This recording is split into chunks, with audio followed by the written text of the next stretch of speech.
माँ की ममता अनमोल धन है।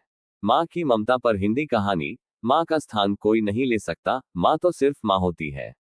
माँ बिना स्वार्थ के अपने बच्चों का ख्याल रखती है। इसी माँ की ममता को एक छोटी कहानी के रूप में आपके सामने लेकर आए हैं। पढ़े माँ कहानी इन हिंदी। माँ पर कहानी। इस संसार में माँ के जैसी कोई अन्य शक्ति नहीं है। माँ का त्याग, प्रेम, करुणा और ममता इस दुनिया में किसी और से नहीं मिल सकता। अगर मिलेगा तो भी वह नकली ही होगा। माँ की ममता अनमोल धन है। ऐसी ममता दर्शाने वाले दुनिया की सभी माँ के लिए ये कहानी समर्पित है। ये प्रेरक कथा माँ की ममता। सड़कों के किनारे सुंदर और रंग बिरंगे फूल के पेड़ है। पेड़ों पर किचकिचाहट करने वाले पक्षी जीते हैं। उसी प्रांत से मीठा पानी का एक विशाल सरोवर है। ये वातावरण हर व्यक्ति को आकर्षित करने वाली है। वह गांव सदा हरियाली से भरे और प्रजा सुरक्षित रहते थे। उस गांव में परमानंद नामक एक किसान रहता था। वह पशु पक्षियों का प्रेमी था। उसने एक मुर्गी को पाल रखा था। हर दिन उसे भोजन देकर खेती करने जाता था। कुछ दिनों के बाद वह अंडे देने लगी। उसने उन अंडों को टोकरी के नीचे रखा। कुछ दिनों के बाद मुर्गी के चूजे बने। मुर्गी अपने बच्चों की रक्षा करती थी। इस मुर्गी को एक झोपड़ी बनाकर किसान उसमें सबको रखकर खेती करने जाने लगा।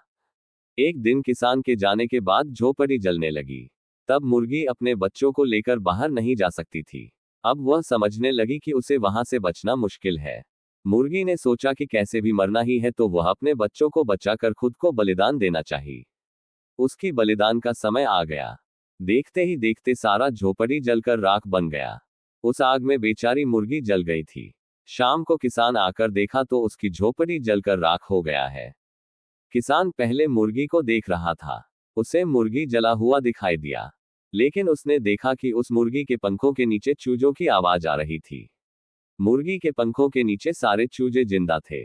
किसान ने समझ लिया कि मुर्गी स्वयं आपको बलिदान कर अपने बच्चों को बचा लिया। इसे देख किसान विचलित हो गया। इस संसार में माँ के जैसी कोई अन्य शक्ति नहीं है। माँ का त्याग, प्रेम, करुणा और ममता इस दुनिया में किसी और से नहीं मिल सकता। अगर मिलेगा तो भी वह नकली ही होगा। इसलिए जिसकी माँ है वह अपने माँ की आंचल को दुख से नहीं भिगोना चाहिए। माँ के आंखों में आंसू आने नहीं देना चाहिए। उनके आशीर्वाद ही हमारी शक्ति है। वह हमारी रक्षा कवच होती है। माँ की ममता इस दुनिया में रहने वाले हर प्राणी के लिए बहुत आवश्यक है।